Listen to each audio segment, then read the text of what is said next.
بسم الله الرحمن الرحيم نحمده ونصلي ونسلم على رسولنا الكريم أما بعد رب اشرح لي صدري ويسر لي أمري واحلل عقدة من لساني يفقه قولي رب يسر ولا تعسر وتمم علينا بالخير وبك نستعين يا فتاح ربنا زدنا علما وارزقنا فهما۔ پچھلی آیات میں اللہ تعالیٰ نے کافرین کی سزا اور اسی طرح کافرین کے متعلق بتلایا ہے، اور کافرین سے اور اہل کتاب کو یہی مشورہ اور یہی حکم دیا کہ تم اگر واقعی اللہ سے محبت کرتے ہو اور اگر تم واقعی اپنی کتاب اور اپنی شریعت پر عمل کرتے ہو تو تم اللہ کے نبی صلی اللہ علیہ وسلم پر ایمان لاؤ، اور ایمان لانا ہی اس بات کی علامت ہے کہ تم اپنے قول اور تم اپنے عمل میں سچے ہو، کیونکہ اگر اہل کتاب ایمان نہ لائیں تو اس سے اس بات پر شبہ ہو سکتا ہے کہ اسلام سچا مذہب نہیں ہے اور اہل کتاب جو مذہب پر قائم ہیں وہ سچے ہیں، اور یہ بھی شبہ ہو سکتا ہے کہ اگر اہل کتاب سچے ہوتے یا اسی طرح اگر اسلام سچا ہوتا تو یہ اہل کتاب ضرور اسلام قبول کرتے۔ تو یہ شبہات سے بچنے کے لیے اللہ تعالیٰ نے فرمایا کہ تم توبہ کرو، اور توبہ اس حال میں کرو کہ تم آپ صلی اللہ علیہ وسلم پر ایمان لاؤ۔ اسی کا تذکرہ اللہ تعالیٰ نے پچھلی آیات میں کیا ہے، اور آخری آیت ان فی خلق السماوات والارض واختلاف اللیل، اس آیت میں اللہ تعالیٰ نے توحید کو ثابت کیا ہے، اور توحید کا اس بات دلائل کے انداز میں اور اتنے آسان اور اتنے سہل انداز کے دلائل ہیں کہ اگر کوئی عقل رکھتا ہے تھوڑی بہت تو اس کو یہ دلائل بالکل آسانی کے ساتھ اس پر آشکارا ہو سکتے ہیں اور واشگاف ہو سکتے ہیں اور اس پر کھل سکتے ہیں۔ اللہ تعالیٰ نے بالکل آسان انداز میں اللہ تعالیٰ نے دلائل کو پیش کیا ہے۔ دلائل میں بہت سی چیزیں ہیں، جیسے کہ آسمان کا پیدا کرنا اور اسی طرح زمین کا پیدا کرنا، اور اسی طرح سمندروں میں کشتیوں کا چلنا، اور اسی طرح ملک میں آمد اور اسی طرح ملک سے باہر جانا اور اپنی چیزوں کو بیچنا، اور اسی طرح اللہ تعالیٰ کا آسمان سے پانی کو نازل کرنا، اور اس آسمان سے پانی کو نازل کرنے کے بعد اللہ تعالیٰ زمینوں سے غلہ اناج اور اسی طرح کھانے کی چیزیں اگانا، مختلف چیزیں اللہ تعالیٰ نے دلائل پیش کیے ہیں۔ اسی لیے میں نے کہا کہ اگر تھوڑی بھی عقل کوئی رکھتا ہے اور اگر کوئی واقعی سنجیدہ اور عقل مند ہو، تھوڑا بھی اس کے اندر عقل کا ایک پہلو ہو، تو ان دلائل سے وہ واقعی اللہ تعالیٰ کی وحدانیت کو اور اس کی فردیت اور صمدیت کو تسلیم کر سکتا ہے۔ اور پھر اللہ تعالیٰ کا نظام بھی ایک عجیب نظام ہے کہ قدرت نے پانی کو اہل زمین اور اسی طرح انسان اور جانوروں کے لیے کہیں کھلے طور پر اور کہیں تالابوں میں اور کہیں حوضوں میں جمع کر دیا، کہیں پہاڑوں کی زمین میں پھیلی ہوئی رگوں کے ذریعے اللہ تعالیٰ نے زمین کے اندر اتار دیا، تو اللہ تعالیٰ نے کہیں زمین کے اندر ایک ایسی غیر محسوس پائپ لائننگ بچھا دی کہ ہر شخص جہاں چاہے کھود کر پانی نکال سکتا ہے، اور اللہ تعالیٰ نے اس کا بہترین انتظام کیا کہ اللہ تعالیٰ نے یکجا طور پر اور ایک بارگی اور ایک بار اللہ تعالیٰ نے پورا پانی نازل نہیں کیا اور پورا پانی نہیں اتارا تاکہ وہ سڑ نہ جائے، خراب نہ ہو جائے۔ اسی لیے اللہ تعالیٰ نے ایک بہت بڑے ذخیرے کو پہاڑ پر منجمد بنا کر برف کی شکل میں اور برف کی صورتوں میں اللہ تعالیٰ نے پہاڑوں کے اوپر لاد دیا، اور اس کے گلنے اور سڑنے اور اسی طرح خراب ہونے اور اس کے اندر بو آنے سے اللہ تعالیٰ نے اس کی حفاظت فرمائی۔ اور پھر یہ صرف منجمد ہی نہیں رہتا برف، بلکہ وہ پگھل کر زمین کی نالیوں میں جاتا ہے، اور زمین کی پائپ لائننگ سے اللہ تعالیٰ نے اس کو پوری دنیا میں پہنچایا ہے۔ یہ تو ایک قدرت کا ایک ادنا سا کرشمہ ہے۔ اللہ تعالیٰ کے ایسے بہت سے کرشمے ہیں جو اللہ تعالیٰ نے پچھلی آیات میں دلائل کے انداز میں ثابت کیے ہیں، اور اللہ تعالیٰ نے دلائل دیے ہیں، اور دلائل اس وجہ سے دیے ہیں کیونکہ مشرکین مکہ یہ سمجھتے تھے جب ان کے سامنے یہ بات لائی گئی کہ وَإِلَٰهُكُمْ إِلَٰهٌ وَاحِدٌ کہ تمہارا معبود وہ ایک ہی معبود ہے، تو ان کو بڑا تعجب ہوا اس بات پر۔ تو اس تعجب پر اللہ تعالیٰ نے یہ دلائل قائم کی، اور ان دلائل کو اللہ تعالیٰ نے بیان کیا ہے۔ اگلی آیات میں اور بھی چند چیزیں اللہ تعالیٰ بیان کر رہے ہیں۔ سب سے پہلے ترجمہ ملاحظہ فرما لیجئے۔ بسم اللہ الرحمن الرحیم وَمِنَ النَّاسِ مَن يَتَّخِذُ مِن دُونِ اللَّهِ أَندَادًا يُحِبُّونَهُمْ كَحُبِّ اللَّهِ بعض لوگ وہ ہیں جو اوروں کو اللہ کا شریک ٹھہراتے ہیں، جیسے اللہ سے محبت رکھنی چاہیے ویسے ہی ان سے محبت رکھتے ہیں۔ وَالَّذِينَ آمَنُوا أَشَدُّ حُبًّا لِلَّهِ اور جو لوگ ایمان لا چکے ہیں اللہ سے ان کی محبت اس سے بھی بڑھ کر ہے۔ وَلَوْ يَرَى الَّذِينَ ظَلَمُوا إِذْ يَرَوْنَ الْعَذَابَ أَنَّ الْقُوَّةَ لِلَّهِ جَمِيعًا کاش یہ ظالم اس وقت کو دیکھ لیں جب یہ عذاب دیکھیں گے، ان کو پتہ چل جائے گا کہ تمام طاقت اللہ ہی کے لیے ہے۔ وَأَنَّ اللَّهَ شَدِيدُ الْعَذَابِ اور اللہ سخت عذاب دینے والے ہیں۔ اِذْ تَبَرَّأَ الَّذِينَ اتُّبِعُوا مِنَ الَّذِينَ اتَّبَعُوا وَرَأَوُا الْعَذَابَ اور وہ وقت بھی قابل ذکر ہے جب قوم کے پیشوا اپنی پیروی کرنے والوں سے بیزاری ظاہر کریں گے اور وہ خود عذاب کا سامنا کریں گے۔ وَتَقَطَّعَتْ بِهِمُ الْأَسْبَابِ اور ان کے تمام سہارے ٹوٹ چکے ہوں گے۔ وَقَالَ الَّذِينَ اتَّبَعُوا لَوْ أَنَّ لَنَا كَرَّةً فَنَتَبَرَّأَ مِنْهُمْ كَمَا تَبَرَّؤُوا مِنَّا تو پیروی کرنے والے کہیں گے کہ اگر ہمیں ایک موقع اور ملے تو جیسے وہ ہم سے تعلقی برت رہے ہیں، بے تعلقی برت رہے ہیں، ہم بھی ان سے بے تعلقی کا برتاؤ کریں گے۔ كَذَلِكَ يُرِيهِمُ اللَّهُ أَعْمَالَهُمْ حَسَرَاتٍ عَلَيْهِمْ اللہ اسی طرح ان کو ان کے اعمال دکھائیں گے جو ان کے لیے سامان حسرت ہوگا۔ وَمَا هُمْ بِخَارِجِينَ مِنَ النَّارِ اور وہ دوزخ سے ہرگز نہ نکل سکیں گے۔ یا ایھا الناس کلوا مما فی الارض حلالا طیبا اے لوگو زمین میں جو کچھ ہے اس میں سے کھاؤ بشرطے کہ حلال و پاک ہو۔ وَلَا تَتَّبِعُوا خُطُوَاتِ الشَّيْطَانِ اور شیطان کے نقش قدم پر نہ چلو۔ إِنَّهُ لَكُمْ عَدُوٌّ مُّبِينٌ وہ تمہارا کھلا ہوا دشمن ہے۔ إِنَّمَا يَأْمُرُكُم بِالسُّوءِ وَالْفَحْشَاءِ وَأَن تَقُولُوا عَلَى اللَّهِ مَا لَا تَعْلَمُونَ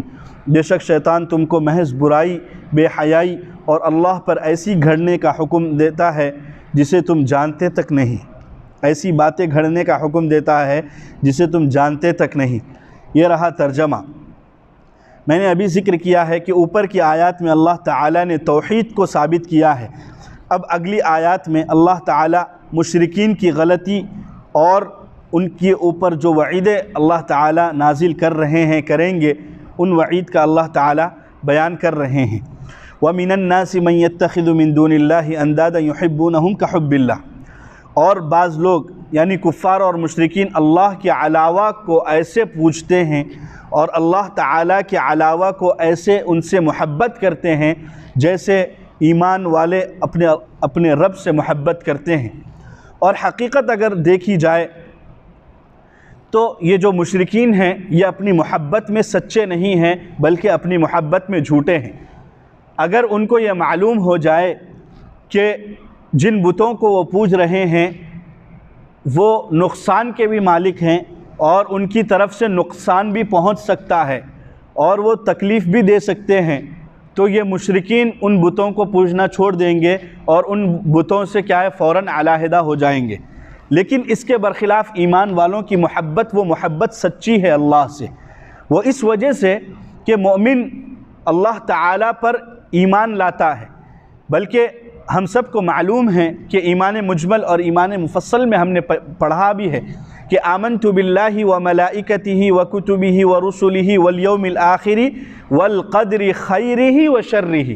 کہ ہم اللہ کے ہر اچھی چیز پر بھی جو ہمارے ساتھ اچھا معاملہ پیش آتا ہے اس پر بھی ایمان لاتے ہیں، وشرہ من اللہ تعالی، اور اللہ تعالی کی طرف سے ہمارے حق میں اگرچہ وہ خیر ہوتا ہے لیکن ہمارے گمان کے مطابق وہ شر نظر آتا ہے تو اس پر بھی ہم ایمان لاتے ہیں۔ تو حقیقت کے اعتبار سے اگر دیکھا جائے تو مسلمان اور مومن اپنے ایمان میں سچے ہیں، اور اللہ تعالیٰ سے جو محبت کرتے ہیں ایک معبود ہونے کی حیثیت سے اور ایک کارساز اور اسی طرح ایک خالق ہونے کی حیثیت سے اور بطور معبود ہونے کے جو وہ پوچھتے ہیں، تو وہ بالکل اپنی محبت میں سچے ہیں، برخلاف مشرکین کے کہ اگر ان کو ذرے سی بھنک لگ جائے کہ یہ نقصان بھی پہنچا سکتے ہیں اور یہ نقصان کے بھی مالک ہیں وغیرہ وغیرہ، تو وہ ان کو کیا ہے چھوڑ دیں گے۔ تو دیکھا جائے تو مومنین اپنی محبت میں سچے ہیں۔ وَلَوْ يَرَى الَّذِينَ ظَلَمُوا إِذْ يَرَوْنَ الْعَذَابَ أَنَّ الْقُوَّةَ لِلَّهِ جَمِيعًا، اور قیامت کے دن جب وہ لوگ اللہ کے عذاب کو دیکھ لیں گے اور ساری قوتوں کو دیکھ لیں گے اور اللہ کے سخت عذاب کو دیکھ لیں گے تو بہت افسوس میں اور بہت حسرت بھری ان کی آرزویں ہوں گی، جو اگلی آیات میں اللہ تعالی بیان کر رہا ہے۔ اب اگلی آیت اذ تبرأ الذین اتبعوا، اوپر عذاب آخرت کو سخت فرمایا ہے، اگلی آیت میں اس کی سختی کی کیفیت کو اللہ تعالی بیان کر رہے ہیں۔ اذ تبرأ الذین اتبعوا من الذین اتبعوا، یعنی جو لوگ پیروی کر رہے ہیں اور جن کی پیروی کی جا رہی ہے، تو پیروی کرنے والے لوگ جن کی پیروی کر رہے ہیں، قیامت کے دن جن کی وہ پیروی کر رہے تھے وہ لوگ تو بالکل بری ہو جائیں گے کہ ہمیں کچھ نہیں معلوم اور ہم آپ کو اب نہیں بچا سکتے اور اب ہم آپ کی نجات نہیں دلا سکتے وغیرہ مختلف چیزیں۔ اب تو جو لوگ پیروی کر رہے تھے ان کی، تو وہ لوگ کہیں گے کہ اچھا ٹھیک ہے، تو اب ہو تو کچھ نہیں سکتا، لیکن وہ ایک آرزو کے طور پر یہ کہیں گے، ایک آرزو کے طور پر وہ کہیں گے کہ اگر اللہ تعالی ہمیں دنیا میں واپس بھیج دے ہمیں اور تمہیں، تو ہم بھی تمہیں بتلائیں گے، ہم بھی کیا ہے تمہیں بتلائیں گے، اور ہم بھی تمہارے اعتبار سے اور تمہارے حق میں بے رخی کر کے بتلائیں گے کہ جس طرح تم نے ہمارے ساتھ بے رخی کی تھی، آج ہم بھی تمہارے ساتھ بے رخی کر رہے ہیں۔ تو یہ بالکل ایک بیکار سی امید ہے اور ایک بیکار سی بات ہے۔ اور اسی طرح ایک اور بات یہاں ذکر کرنے کی ہے کہ ہر ایک کی اتباع اور ہر ایک کی پیروی کرنا یہ بھی درست نہیں ہے، بلکہ اس شخص کی پیروی کرنا چاہیے جو اللہ پر اور آپ صلی اللہ علیہ وسلم پر ایمان لاتا ہو اور صحابہ کرام کے متعلق اس کا عقیدہ درست ہو اور اسلاف امت کے متعلق اس کا عقیدہ درست ہو۔ اور اسی طرح صرف یہی نہیں بلکہ وہ آپ صلی اللہ علیہ وسلم کی سنتوں کی پیروی بھی کرتا ہو اور ہر سنت پر عمل کرنے کی کوشش کرتا ہو۔ اور اسی طرح اس شخص کی پیروی کرنا چاہیے جو اسلاف امت پر گالی بکنے سے اور اسی طرح برا بھلا کہنے سے بھی بچتا ہو، کیونکہ آج کل کے معاشرے کے اعتبار سے ہم دیکھیں گے تو ہر کوئی اپنے آپ کو ذی علم اور اسی طرح بہت علم رکھنے والا اور اسی طرح بہت علامہ فہامہ سمجھتا ہے، لیکن حقیقی اعتبار سے اگر دیکھا جائے تو اصل میں آج کل کے زمانے کے اعتبار سے اور بالمقابل آج کے زمانے کے پچھلے جو علماء گزرے ہیں اور پچھلے صدی کے جو جید علماء گزرے ہیں ان کے اوپر ہمیں اعتماد کرنا چاہیے اور اس اعتماد کو بحال رکھنا چاہیے۔ اور اس اعتماد کو بحال رکھنے کا طریقہ یہی ہے کہ ہم علماء سے جڑے رہیں اور علماء سے بدظنی نہ کریں اور علماء کے متعلق اپنے خیال کو درست کریں اور علماء کے متعلق اپنی رائے کو درست کریں، اور جو لوگ علماء سے کاٹتے ہیں آپ بہتر ہے کہ ان سے دور ہو جائیں۔ ہاں، اگر دلائل کی روشنی میں آپ بات کریں گے اور سیدھے اور سنجیدہ انداز میں آپ علماء سے اگر کسی مسئلے میں اختلاف رکھتے ہیں اور آپ دلائل سے بات کرتے ہیں اور آپ کا لہجہ بالکل عالمانہ ہوتا ہے اور آپ کا لہجہ بالکل جاہلانہ نہیں ہوتا، تو اس وقت آپ کو اجازت ہے کہ آپ دلائل کی روشنی میں جاہلانہ طرز نہ اپناتے ہوئے کیا ہے آپ علماء سے بحث کر سکتے ہیں دلائل کی انداز میں، لیکن یہ ہر ایک کو اجازت نہیں، بلکہ اسی شخص کو اجازت ہے جو ہر چیز کا ماہر ہو اور ہر چیز کا، ہر دلائل کا کیا ہے جاننے والا ہو۔ تو اسی لیے ہم کو بھی چاہیے کہ ہم ہر ایک کے فالوورز نہ بنیں، اور آج کل کے حساب سے کہ اگر کسی کے سب سے زیادہ سبسکرائبرز ہیں تو ہم اس کے زیادہ فالوور نہ بنیں۔ اور اسی طرح آج کل ایک دھوکہ یہ بھی دیا جاتا ہے کہ جو بھی یہ کہتا ہے کہ میں قرآن و سنت کی بات کرتا ہوں، اس سے ہٹ کر بات نہیں کرتا، تو اگرچہ یہ بات صحیح ہے کہ قرآن و سنت سے ہی بات کرنا چاہیے، لیکن حقیقی اعتبار سے اور ان کے اندر جھانک کر یہ دیکھنا چاہیے کہ کیا واقعی یہ قرآن و سنت کو اپنے حساب سے سمجھتا ہے یا اس انداز میں سمجھتا ہے جس انداز میں صحابہ کرام نے سمجھا ہے اور جس انداز میں علماء امت نے سمجھا ہے اور جس انداز میں آج تک سمجھا گیا ہے قرآن کو۔ اگر ہاں اسی انداز پر سمجھتا ہے تو تب ہم اس کی پیروی کریں گے، تب ہم اس کی اتباع کریں گے، لیکن اگر وہ یہ کہتا ہے کہ میں تو قرآن و سنت کی ہی بات کرتا ہوں اور وہ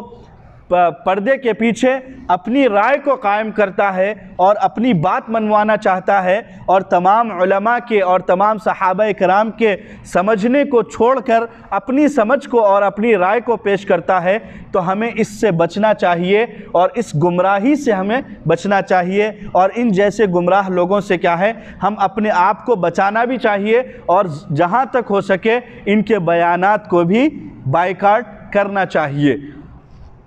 اسی لیے حقیقی پیروی وہی ہوتی ہے جو قرآن و سنت کے مطابق ہو، اور اسی طرح صحابہ کرام نے جو سمجھا ہے قرآن و سنت سے اس کے موافق ہو، اور علماء امت نے جو سمجھا ہے اس کے مطابق ہو تو ہم اس کی پیروی کریں گے۔ اگر اس کے بالمقابل اگر کوئی آ رہا ہے تو ہم اس کی پیروی نہیں کریں گے۔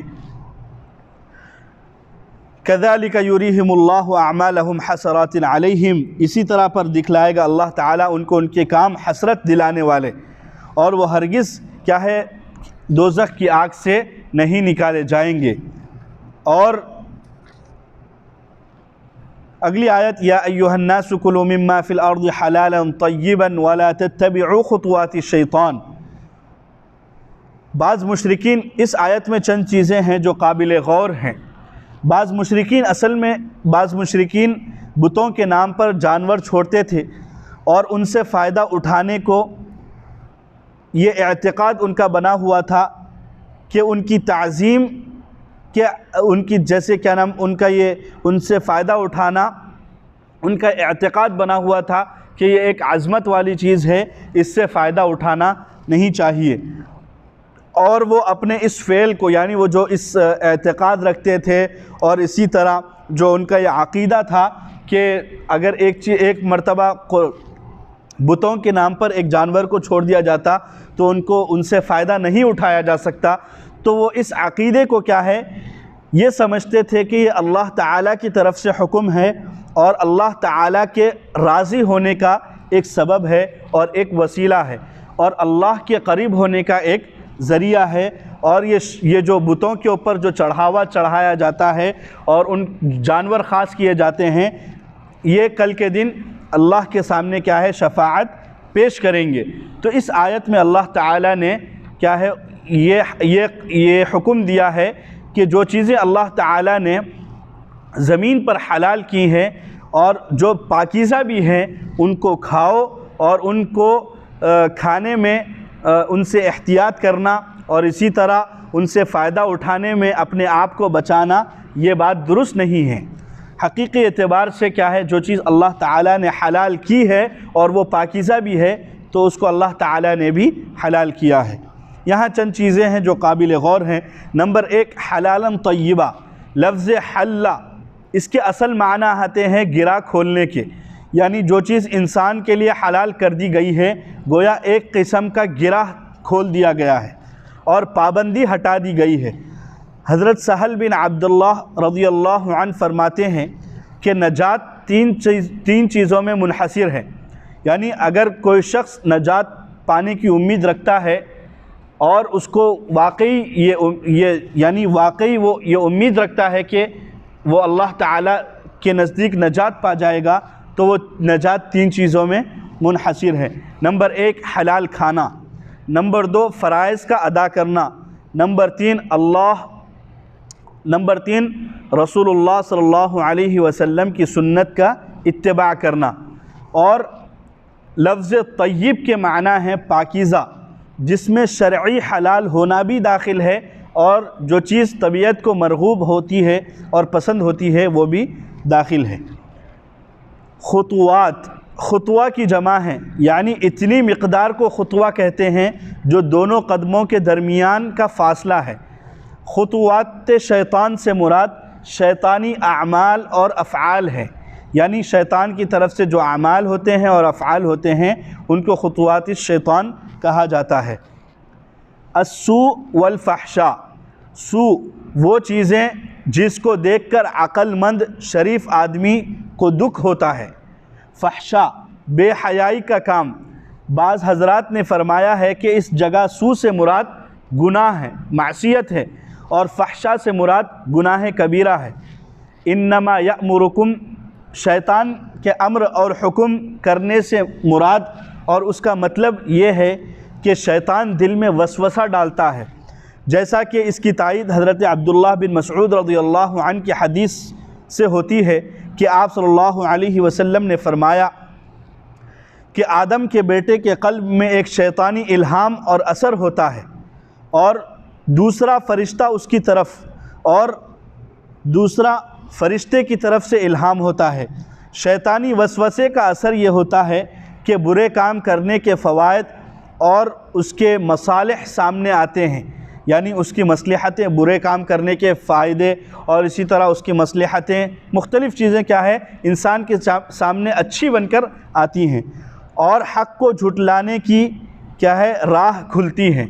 اور فرشتے کا جو الہام اور اثر ہوتا ہے وہ یہ ہوتا ہے کہ خیر اور نیکی پر انعام اور فلاح کا وعدہ یاد آتا ہے، اور حق تعالیٰ کی تصدیق پر کیا ہے حق تعالیٰ کی جانب سے جو باتیں ارشاد فرمائی گئی ہیں اس پر کیا ہے قلب مطمئن ہوتا ہے۔ تو شیطان کے حکم کرنے کا مطلب اثر کرنا ہے، اور شیطان کا کیا ہے انسان کے دل پر وسوسہ ڈالنا ہے۔ اب مسئلہ ایک ہے، اس آیت کے تحت ایک مسئلہ نکلتا ہے، وہ یہ کہ سانڈ وغیرہ اور اسی طرح جو جانور بتوں کے نام پر چھوڑ دیے جاتے ہیں، یا اور کوئی جانور جو جیسے کہ مرغا، بکرا وغیرہ کسی بزرگ یا کسی غیر اللہ کے نامزد کر دیا جاتا ہے، اس کا حرام ہونا بھی کیا ہے 4 آیتوں کے بعد آ رہا ہے احل لغیر اللہ کے تحت۔ اس آیت یا ایھا الناس میں ایسے جانور کے حرام ہونے کی نفی کرنا منظور نہیں ہے، یعنی غیر اللہ کے ساتھ کیا ہے خاص کر دیے کوئی جانوروں کو، یہ جانوروں کی بات اس آیت میں نہیں ہے، بلکہ مقصد اس فعل کی حرمت اور ممانعت کا یہ ہے کہ غیر اللہ کے تقرب کے لیے جانوروں کو چھوڑنا، یعنی اللہ کے علاوہ یعنی کسی بزرگ کے لیے جانور کو چھوڑنا، اور اس سے یہ امید رکھنا کہ یہ بزرگ کے ہم قریب ہو جائیں گے، یا اس بزرگ کے ذریعے ہم کیا ہے اللہ کے قریب ہو جائیں گے، تو اس عمل کو موجب برکت سمجھنا اور اس عمل کو کیا ہے اللہ کے قریب ہونے کا سبب سمجھنا، اور ان جانوروں کو اپنے اوپر حرام کر لینے کا معاہدہ کر لینا اور اس کو دائمی سمجھنا، یہ سب افعال کیا ہے ناجائز، اور اس کا کرنا کیا ہے گناہ اور گناہ کبیرہ ہے۔ تو اس آیت کا مطلب یہ نکلا کہ جن جانوروں کو اللہ تعالیٰ نے حلال بنایا ہے ان کو بتوں کے نام کر کے حرام نہ بناؤ، بلکہ اپنی حالت پر چھوڑ کر کھاؤ اور کیا ہے اس سے فائدہ اٹھاؤ، اور اگر ایسی حرکت جہالت سے ہو جائے تو نیت کے اصلاح کے ساتھ اور نیت کے درستگی کے ساتھ تجدید ایمان کو بھی کیا ہے دوبارہ کیا ہے تجدید کرے اور دوبارہ کلمہ پڑھے اور توبہ کر کے اس حرمت کو ختم کر کے، اور اس طرح کے ان جانوروں کو جو تعظیماً حرام قرار دینا تو گناہ ہوا، لیکن اللہ کے نام کے علاوہ کے نام پر، جیسے کہ غیر اللہ کے نام پر کر دینے سے یہاں نجس مراد ہے، یہاں کیا ہے نجس مراد ہے، اور یہ نجس کے حکم میں ہے، اس وجہ سے کیا ہے اس میں یہ حرمت پائی گئی ہے۔ اس وجہ سے کیا ہے ایمان کا تجدید کرنا اور دوبارہ ایمان لانا یہ بہتر اور ضروری ہے۔ اور اس سے ایک مسئلہ یہ بھی معلوم ہوتا ہے کہ اگر کسی شخص نے جہالت یا غفلت سے کسی جانور کو کسی غیر اللہ کے سامنے نامزد کر کے چھوڑ دیا تو اس کی توبہ یہی ہے کہ اپنے اس خیال حرمت سے رجوع کرے، یعنی اپنے خیال، یعنی جو اس کے خیال میں تھا کہ اس جانور کو کیا ہے میں غیر اللہ کے نام پر دے دیا، اب میں اس میں سے فائدہ نہیں اٹھا سکتا، تو گویا ایک معنی میں وہ اس جانور کو کیا ہے عظمت والا سمجھ رہا ہے اور اس جانور سے فائدہ نہیں اٹھا رہا ہے، تو وہ یہ عظمت والا سمجھ کر نہیں اٹھا رہا ہے، تو اس خیال حرمت سے رجوع کرے اور اس خیال عظمت سے رجوع کرے اور اس فعل سے توبہ کرے، تو پھر اس کا گوشت حلال ہو جائے گا، اور اس کے گوشت سے کیا ہے اللہ کے نام پر ذبح کر کے اس کا گوشت کھانا اس کے لیے کیا ہے حلال ہو جائے گا۔ تو جو لوگ یہ غیر رسم و رواج میں پڑے ہوئے ہیں، اور اسی طرح جو جانور اللہ کے نام کے علاوہ پر کاٹے جاتے ہیں وہ سراسر حرام ہیں اور ان کا کھانا جائز نہیں ہے، اللہ کے نام پر ہی جانور کو ذبح کرنا چاہیے، بلکہ لازم اور ضروری ہے، واجب ہے۔ اور اگر کوئی شخص اللہ کے نام کے علاوہ پر کوئی کسی کا نام لے کر ذبح کرے تو وہ جانور حرام ہے۔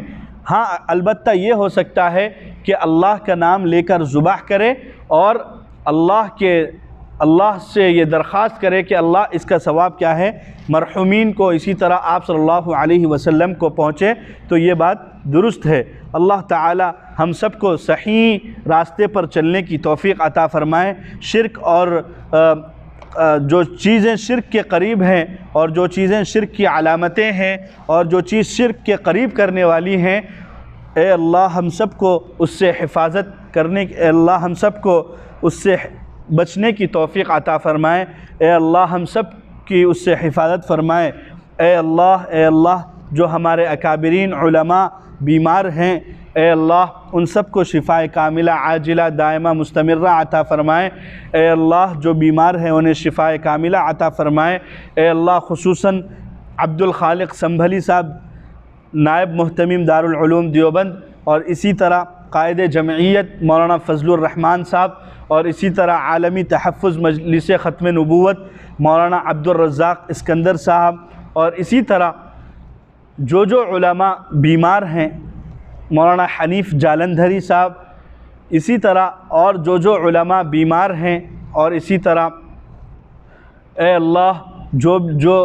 لوگ لواحقین اور اسی طرح عزیز و اقارب بیمار ہیں، اے اللہ ان سب کو شفائے کاملہ عاجلہ دائمہ مستمرہ عطا فرمائے۔ جو لوگ اس دنیا سے رخصت ہو چکے ہیں، اے اللہ ان کی مغفرت فرمائے، اے اللہ اس وبا کو، اس بلا کو اے اللہ ہم سے جلد اے اللہ دور فرمائے، اے اللہ ہمارے اعمال کو درست کرنے کی توفیق عطا فرمائے، آپ صلی اللہ علیہ وسلم کی سنتوں پر عمل کرنے کی توفیق عطا فرمائے، اے اللہ ہمیں اس بات کی بھی توفیق عطا فرمائے کہ اے اللہ ہم آپ کے ان بندوں سے اور ان بندوں کی پیروی کریں جو آپ کے نزدیک قریب ہوں اور آپ کے محبوب ہوں، اور آپ صلی اللہ علیہ وسلم کی شریعت کو صحیح بیان کرتے ہوں، اور آپ صلی اللہ علیہ وسلم کی ایک سنت پر عمل بھی کرتے ہوں۔ اے اللہ ہم سب کی اے اللہ شریعت کے خلاف باتیں کرنے والوں کی، اور اے اللہ جن کا اے اللہ نظریہ ہی یہی ہے، اے اللہ جن کا ارادہ ہی یہی ہے کہ امت میں انتشار ہو اور امت کے غلط عقائد کو اے اللہ وہ پھیلائیں، اے اللہ ہم سب کی اے اللہ اس سے حفاظت فرمائے، ہر فتنہ و فساد سے اے اللہ خواہ وہ دین میں ہو یا دنیا میں ہو، اے اللہ ہم سب کی حفاظت فرمائے، آمین برحمتک یا ارحم الراحمین، والحمد للہ رب العالمین۔